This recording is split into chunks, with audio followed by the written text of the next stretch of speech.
Dr. Una Park adjusted her simple white dress one more time as she stood before the makeshift altar. The morning sun of New Kepler cast long shadows across the colony's main square, where folding chairs had been ranged in neat rows. She had dreamed of this day for months, ever since Minho Kim had proposed to her under the twin moons that lit up their frontier world. The artificial breeze generated by the colony's atmospheric processes made her dress flutter. Gently, she smiled, nervously at the small crowd that had gathered to witness their union. About 30 colonists sat in the front rows, people she had worked alongside for the past 3 years. Behind them, the alien dignitaries from the Galactic Trade Consortium occupied specially designed seats that accommodated their various body types. Yuna's eyes found Administrator Hayek Choi in the third row, the man who had hired her as the colony's chief botanist. Next to him sat Dr. Suman Han, her research partner, who gave her an encouraging thumbs up. The sight of familiar faces should have calmed her nerves, but something felt wrong. Minho was supposed to arrive 20 minutes ago. The Velaryon trade representative, a towering figure with blue skin that shimmered like scales, tapped his elongated fingers against his seat. His species valued punctuality above all else. And Yuna could see his irritation growing. Beside him, two robotic assistants from the mechanoid collective stood perfectly still, their optical sensors scanning the crowd with mechanical precision. "Where is your mate to be?" asked the Velaryon in his species' characteristic monotone voice. His translator device gave his words an electronic echo that made everyone nearby shift uncomfortably. Yuna forced a smile. "He'll be here soon. Minho is probably just running late from the communication center." But even as she spoke, doubt crept into her voice. Minho had been acting strange for weeks, taking private calls and working late into the night on projects he wouldn't discuss. When she asked about their future together, he would change the subject or make vague promises about big opportunities. Coming up, a commotion at the edge of the square caught everyone's attention. Jamin Seo, Minho's assistant, came running toward the altar. His face was flushed, and he clutched a data pad tightly against his chest. The young man looked everywhere except at Yuna as he approached. "I have an announcement," Jamin called out, his voice cracking slightly. The crowd murmured as he activated the data pad's projection system. A holographic message appeared in the air above the altar, making Yuna's heart sink. "Citizens of New Kepler Colony," the message began in Minho's recorded voice. "I regret to inform you that I will not be able to attend today's ceremony. I have accepted a prestigious position with the Velaryon Empire's terraforming division, effective immediately." Yuna felt the blood drain from her face. The recorded Minho continued speaking as if she weren't even there. "My engagement to Dr. Park was an inconvenience that I can no longer afford. My career advancement requires me to make difficult choices, and I choose progress over primitive emotional attachments." The hologram flickered and died, leaving the square in stunned silence. Yuna stood frozen, her bouquet of New Kepler wildflowers trembling in her hands. She could feel dozens of eyes on her, some filled with sympathy, others with curious fascination at the unfolding drama. The Velaryon trade representative was the first to break the silence. What passed for laughter among his species emerged from his throat a series of clicking sounds that his translator rendered as cruel amusement. "How delightfully typical of humans," he sneered, rising from his seat.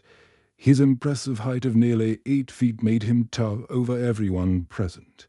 Such primitive emotional displays. "Your mate demonstrates wisdom by choosing advancement over these outdated bonding rituals." The other alien dignitaries joined in with their own versions of mocking sounds. The robotic assistants tilted their heads in what seemed like artificial curiosity, recording everything for their collective database. "Perhaps now you understand," the Velaryon continued, his scaled skin shifting to a darker blue that indicated dominance among his kind. Why your species serves better as laborers and resource gatherers than as equals in galactic society. Emotional weakness holds you back from true civilization. Administrator Cho opened his mouth as if to object, then closed it again. His face had gone pale, and Yuna could see the calculation in his eyes. The trade agreements with the Velaryon Empire were worth millions of credits to the struggling colony. Standing up for her dignity wasn't worth risking those contracts. Dr. Han looked equally conflicted. Her hands clenched in her lap, but her voice remaining silent. One by one, Yuna realized that no one would defend her. The colonists who had welcomed her with open arms 3 years ago now stared at their feet, unwilling to meet her gaze. The alien laughter grew louder, echoing off the prefabricated buildings that surrounded the square.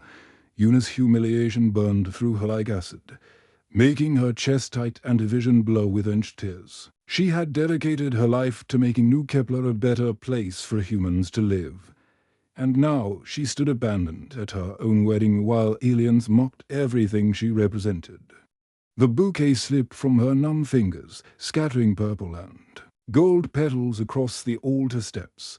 The purple and gold petals from Yuna's scattered bouquet danced in the artificial breeze as tears gathered at the corners of her eyes. The alien laughter still echoed round the square, each mocking sound cutting deeper into her wounded pride. She wanted nothing more than to run back to her small quarters and hide from the universe that seemed determined to crush her spirit. Then, the air itself seemed to change. A low, powerful hum resonated through the atmosphere, so deep that Yuna felt it in her chest rather than heard it with her ears. The sound was unlike anything produced by the colony's basic shuttlecraft or the crude Velaryon transport vessels. This was something else entirely. Everyone in the square looked up as shadows began to shift overhead. Through the wispy clouds of New Kepler's artificial atmosphere, a shape emerged that made even the most jaded colonist gasp in wonder. The starship was a masterpiece of engineering that seemed to defy the basic laws of physics. Its hull gleamed like liquid silver, seamlessly smooth without a single visible rivet or weld line. The vessel moved with impossible grace, making no sound beyond the deep, thrumming hum. Energy patterns danced across its surface in waves of blue and white light, creating displays more beautiful than anything in the colony's art galleries. The ship was easily 3 times larger than the biggest Velaryon cruiser, yet it moved like a dancer through the sky. Strange symbols flickered along its sides, not the harsh geometric patterns of known alien languages, but flowing script that seemed almost alive. As the magnificent craft descended toward the colony's landing pad, Yuna noticed something that made her heart race. The symbols weren't alien at all. They were an evolved form of Korean characters, transformed by centuries of technological advancement, but still recognizable to her trained eye. The Velaryon trade representative had stopped laughing. His scaled skin rippled with patterns of confusion and growing alarm as he activated his personal scanner, trying to identify the mysterious vessel. The device beeped frantically before shutting down completely.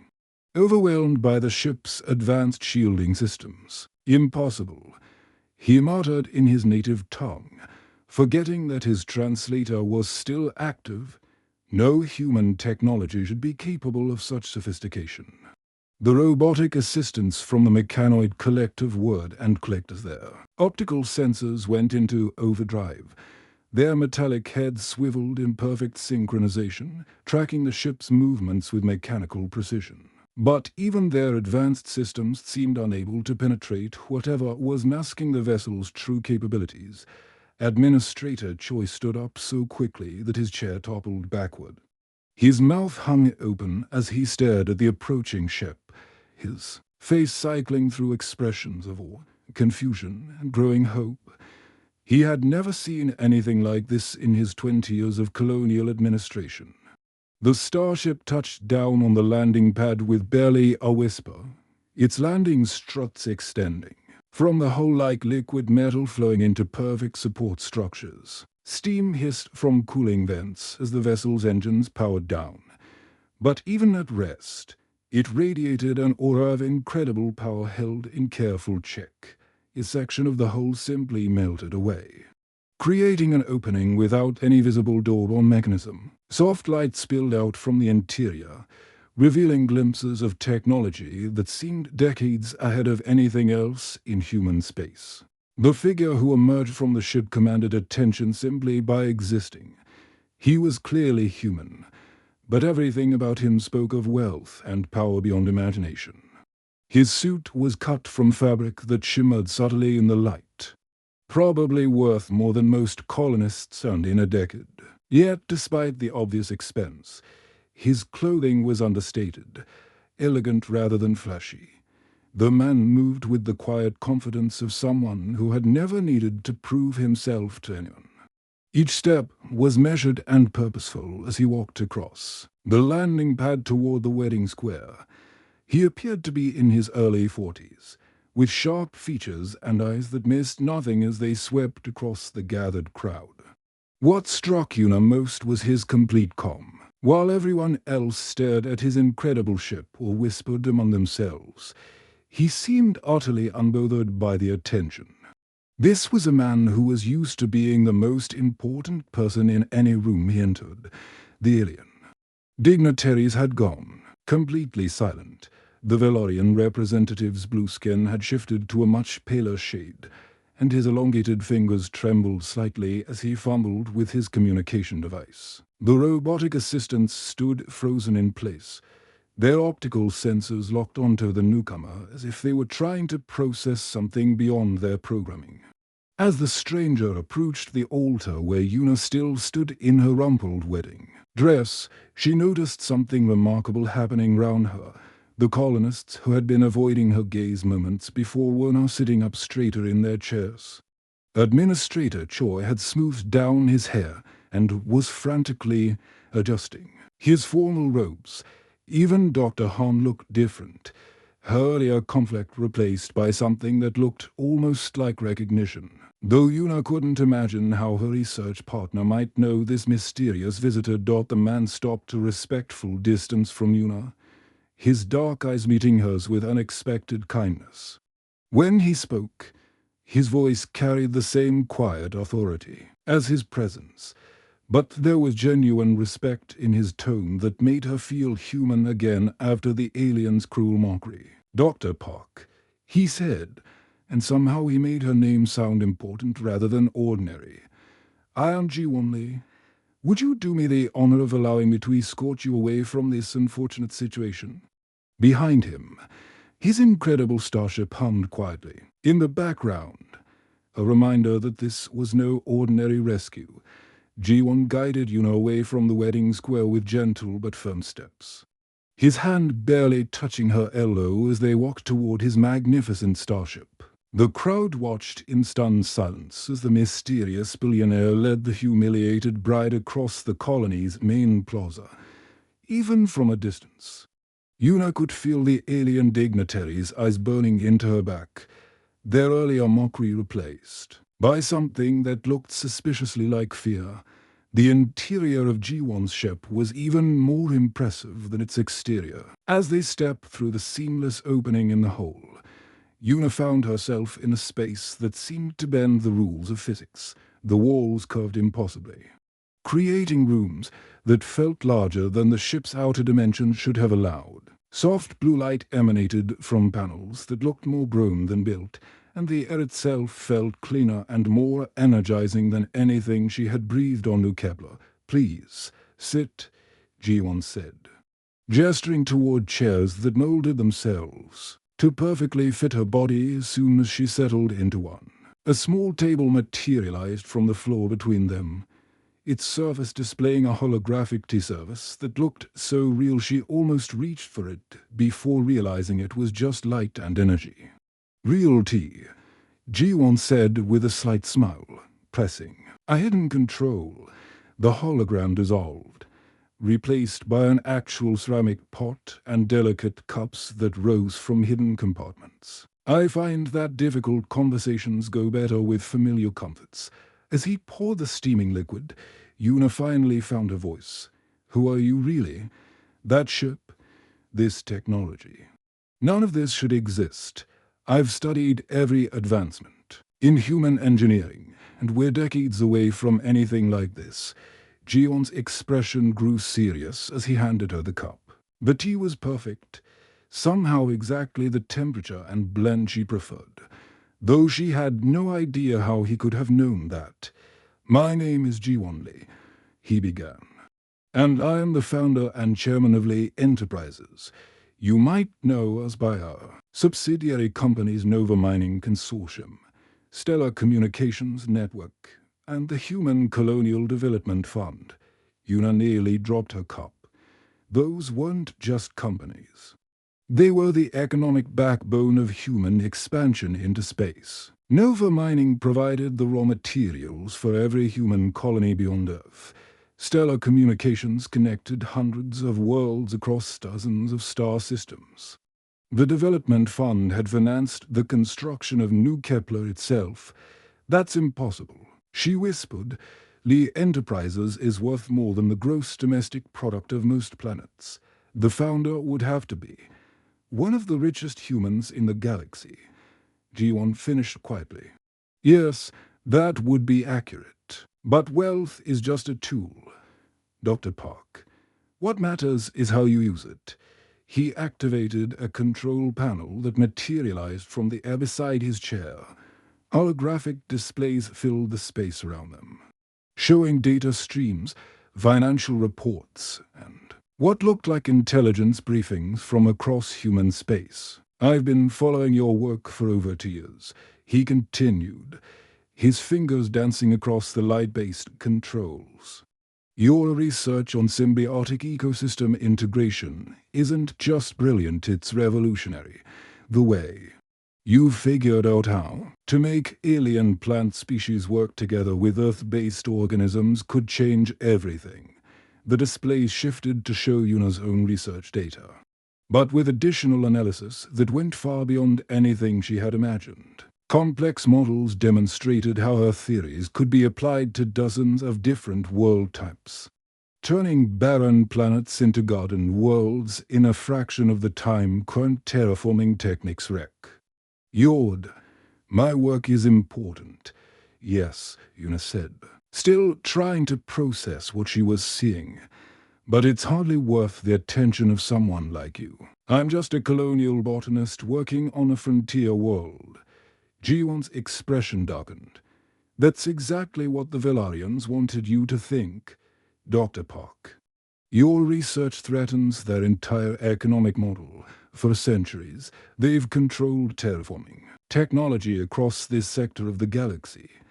Worlds that want to become habitable have to pay them enormous fees and wait decades for results." New displays appeared, showing financial flows between Velarian companies and colonial governments. The numbers were staggering, trillions of credits changing hands as desperate human colonies paid whatever the aliens demanded for the chance to make their worlds livable. "But your method would make their services obsolete overnight," Jiwon continued. "A single human botanist on a backwater colony was about to destroy one of their most profitable industries. They couldn't allow that to happen." The pieces began falling into place in Yuna's mind like a puzzle solving itself. "Minho," she said slowly. "They got to him somehow 3 months ago. Velarian agents approached your fiancé with an offer he couldn't refuse." Jiwon confirmed. "A prestigious position and limited funding for his own research, and all he had to do was steal your data and discredit you professionally. They needed your work to disappear. And they needed you to be seen as unreliable so no one would take your theories seriously." The holographic displays shifted again, showing surveillance footage of Minho meeting with Velarian operatives in shadowy locations across the colony. Una watched in growing horror as the man she had loved handed over data chips containing months of her painstaking research. The wedding sabotage was the final step, Ji-won explained. They wanted to humiliate you so completely that you would leave New Kepler in shame. With you gone and your research in their hands, they could either bury it forever or find ways to profit from it themselves. Yuna's hands were shaking now. But not from sadness, from rage. All of this, the betrayal, the humiliation, the mockery, it was all planned. Every single moment, Ji-won confirmed. I had been planning to approach you professionally, to offer you a position with my research division. But when my intelligence network discovered what was happening today, I decided that a more direct intervention was necessary. He leaned forward, his eyes intense. Dr. Park, those aliens just made the most expensive mistake of their lives. They thought they were crushing a simple colonial scientist. Instead, they've declared war on the future of human expansion into space. The ship's systems hummed round them, as if responding to his words. Outside the transparent aluminum windows, Yuna could see the Velaryon trade vessel beginning emergency departure procedures, trying to flee before whatever consequences Ji-won had in mind could catch up with them. What happens now? She asked. Ji-won smiled, and for the first time since her humiliation began, Yuna felt hope returning to her heart. Ji-won stood up from his chair and walked to what appeared to be a blank wall. As his hand approached the surface, it shimmered and transformed into a complex communication bay with multiple holographic displays floating in the air. Each screen showed different sectors of human space, financial networks, and corporate structures that spanned dozens of worlds. Watch carefully, Dr. Park, he said, his voice carrying a quiet intensity that made the air itself seem to vibrate with potential energy. This is how real power works in the galaxy. He touched the first display, and immediately a secure connection opened to what looked like the executive boardroom of a massive corporation. Yuna could see figures in expensive suits gathered around a conference table on a world she didn't recognize.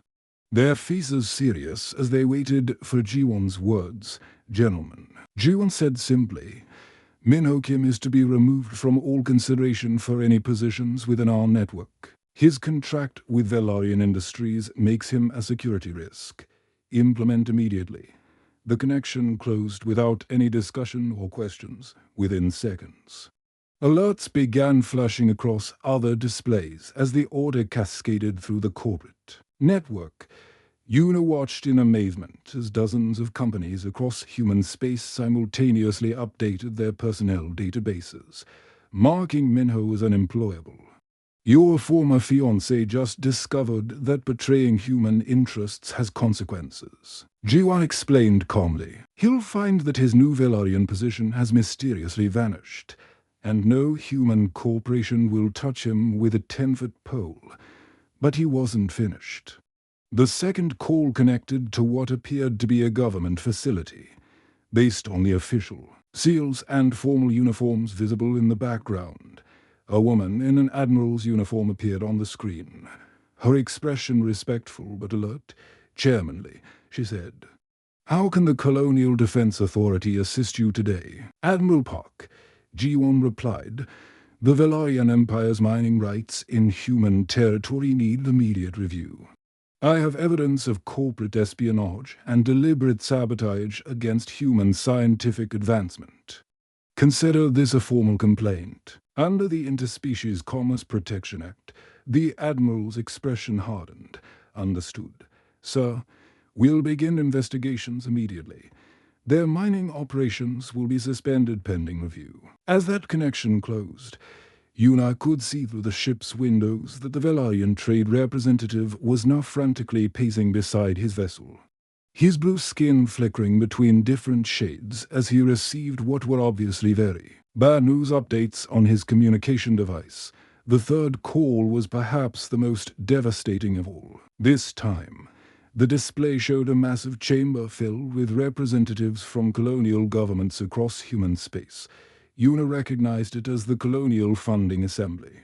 where decisions were made about which worlds received development money and which were left to struggle on their own. Distinguished delegates, G1 addressed the assembly, his voice carrying the weight of absolute authority. I'm withdrawing Lee Enterprises' support for any funding applications from New Kepler Colony, effective immediately. Their administration has demonstrated a concerning willingness to allow the harassment of human citizens by alien entities. A murmur of shock rippled through the assembly. One delegate stood up, clearly recognizing the implications. Chairman Lee, that represents nearly 60% of New Kepler's development budget. Without that support, then perhaps they should have considered that before allowing one of their scientists to be publicly humiliated by Valorian operatives. G1 replied coldly. Good day. The connection ended. And Yuna could only stare in amazement through the ship's advanced sensors. She could see Administrator Choi receiving an emergency communication that made his face go white with panic. Within minutes, 17 different colonial governments had rejected New Kepler's funding applications, leaving the colony's future in serious doubt. How is this possible? Yuna whispered. No single person should have this much influence over human space. Ji-won turned back to her, his expression softening slightly. You're right to be concerned about concentrated power, Dr. Park. But consider the alternative. For too long, humans have been scattered, divided, and weak in the face of alien manipulation. The Valorians, the Zephyrians, the crystalline collective, they all see us as resources to be exploited rather than equals to be respected. He gestured to the displays round them, which now showed the immediate aftermath of his 3 calls. Across human space, the ripple effects were already spreading. Valorian trade ships were being turned away from human ports. Corporate executives were reviewing their alien partnerships with no suspicion. Colonial administrators were suddenly much more interested in protecting human dignity. I don't make threats, Dr. Park, Ji-won continued, his voice quiet but filled with absolute certainty. I simply ensure that actions have appropriate consequences. The Valorians wanted to play games with human lives and human research. Now they're learning that we're not as helpless as they believed. The communication ray faded back into a normal wall, but the effects of those 3 calls would continue spreading for months. Yuna realized she had just witnessed something historic, the moment when humanity truly began to assert itself as a galactic power rather than a collection of struggling colonies. But revenge isn't why I'm here, Ji-won said, returning to his seat. What I'm offering you is far more valuable than watching your enemies suffer. New holographic displays materialized around them, showing research facilities that took Yuna's breath away. Massive orbital laboratories orbited pristine worlds, their gleaming structures housing equipment that represented the cutting edge of scientific advancement. Teams of researchers worked in environments that seemed more like science fiction dreams than reality. This could all be yours, Dr. Park, Ji-won said, and limited funding for your research.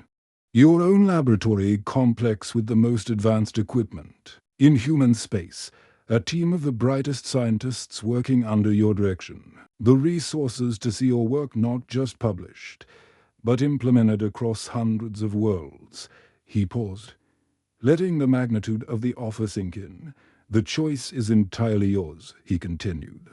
But I believe humanity deserves better than to be mocked by those who fear our potential. Your research could make us truly independent from alien technology. It could turn every human world into a garden paradise. It could change the balance of power in the galaxy forever. Outside the ship, Yuna could see the Valorian vessels preparing for emergency departure, their earlier arrogance replaced by desperate flight. The future of human space was changing, and she was being offered the chance to help shape it. The massive crystal dome of the Galactic Science Council headquarters stretched impossibly high above the assembled delegates, its transparent walls offering a breathtaking view of the Nexus station orbiting the neutron star Kepler 442.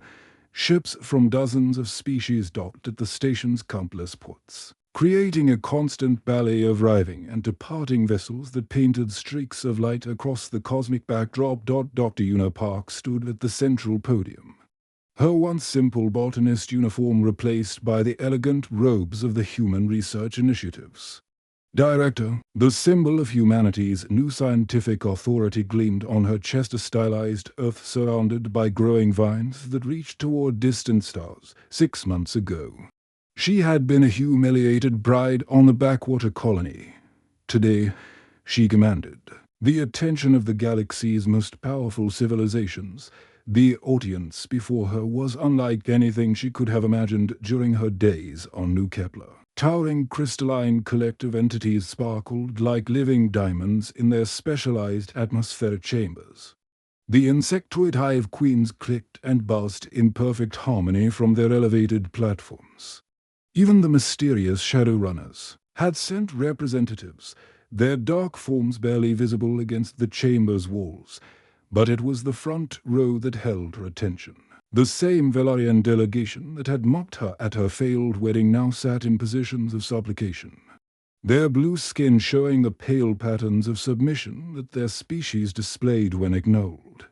Jing's superior authority, honored delegates, Una began, her voice amplified by the chamber's advanced acoustics. 6 months ago, the Velaryon Empire believed that human scientific advancement could be controlled through manipulation and sabotage. They were wrong. She gestured to the massive holographic displays that materialized around the chamber, showing the transformation that had swept through human space. Once barren colonies now bloomed with lush gardens that combined earth plants with perfectly integrated alien species. Worlds that had struggled for decades to produce basic food crops were now exporting surplus to other systems. The Human Research Initiative has successfully implemented symbiotic ecosystem integration on 47 human worlds, she continued, watching as even the most arrogant alien delegates leaned forward with interest. Our terraforming time has been reduced from decades to mere months. Our agricultural yields have increased by over 300%. The crystalline collective representative's voice resonated like wind chimes in a storm. Impossible, such advancement would require computational power beyond any organic species' capability. Una smiled, remembering her own disbelief when G1 had first shown her the true scope of human technological development. You underestimate us, as many have learned to their cost. She activated another display, showing the orbital research stations that now surrounded Earth and dozens of other human worlds. Each facility was a masterpiece of engineering that rivaled anything the older galactic civilizations had built, but with a distinctly human aesthetic that emphasized harmony between technology and nature. Our success isn't just about better plants or faster terraforming, Una explained. We've proven that human creativity, when properly supported, can solve problems that have challenged the galaxy for millennia. In the VIP section behind the main assembly, she could see G1 watching with quiet satisfaction. His influence had grown even more substantial over the past 6 months. But he had been careful to share credit and power with the brilliant minds he had gathered. The Human Research Initiative wasn't just Una's organization, it had become a symbol of what humanity could achieve when they stopped accepting limitations imposed by others. The Velaryon trade representative who had humiliated her 6 months ago now stood up from his seat, his movements stiff with barely controlled shame. His blue skin had shifted to the pale hues that indicated deep regret among his species, and his elongated head was bowed in a gesture of formal submission. Dr. Park, he said, his translator rendering his words with appropriate humility.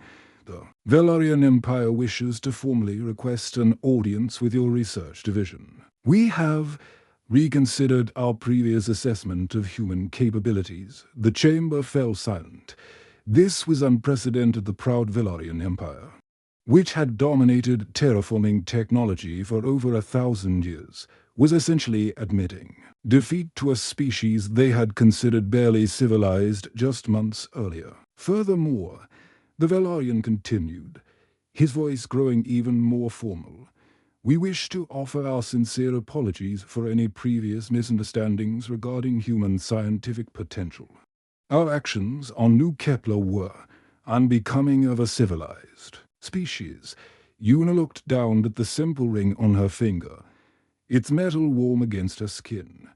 It wasn't a wedding band. Those dreams had died with Minho's betrayal. Instead, it was something far more valuable, a symbol of partnership between two humans who had refused to accept the limitations others tried to impose on their species. G1 had presented it to her during the ceremony establishing the Human Research Initiative, explaining that it represented their alliance in lifting humanity to its rightful place among the stars. The ring bore inscriptions in ancient Korean characters, but also in the flowing script of a dozen alien languages, a reminder that true strength came from unity, not isolation. The Human Research Initiative accepts your apology, Yuna said, graciously, her voice carrying across the vast chamber, and we welcome the opportunity to work with the Velaryon Empire as equals. The simple word equals sent ripples of reaction throughout the assembly. The robotic delegates of the mechanoid collective whirred and clicked as they processed this shift in galactic power dynamics. The Hive Queen's buzzing grew more intense, communicating in their complex pheromone language about the implications of humanity's rise. Behind her, Yuna heard G1's quiet chuckle of satisfaction. Through the chamber's transparent walls, she could see human ships arriving at the station's sleek vessels that combined the best of human engineering with carefully integrated alien technologies. Each ship carried teams of researchers, diplomats, and entrepreneurs ready to engage with the galaxy on humanity's terms. The crystalline collective representative spoke again, their voice like music made from starlight. If humanity is willing to share these advances, the collective would also be interested in establishing collaborative research agreements. One by one, other species began requesting meetings, partnerships, and exchanges. The same civilizations that had viewed humans as useful laborers and resource gatherers now competed for access to human innovation and creativity. As the formal session concluded and delegates began networking in the chamber's outer areas, Yuna found herself surrounded by representatives from across the galaxy. The Shadowrunners wanted to discuss applications of her ecosystem integration in high-radiation environments. The aquatic depth dwellers were interested in underwater agricultural applications. Even the enigmatic energy beings requested consultation on biological components for their plasma gardens. Standing in the center of this cosmic attention, Yuna reflected on how much had changed since that humiliating morning on New Kepler. Minho's betrayal had nearly destroyed her, but it had also led her to something far greater than any personal relationship could have provided. She was no longer just Dr. Yuna Park, colonial botanist. She had become Dr. Yuna Park, architect of humanity's scientific renaissance, and symbol of what her species could achieve when they refused to accept anyone else's definition of their limitations.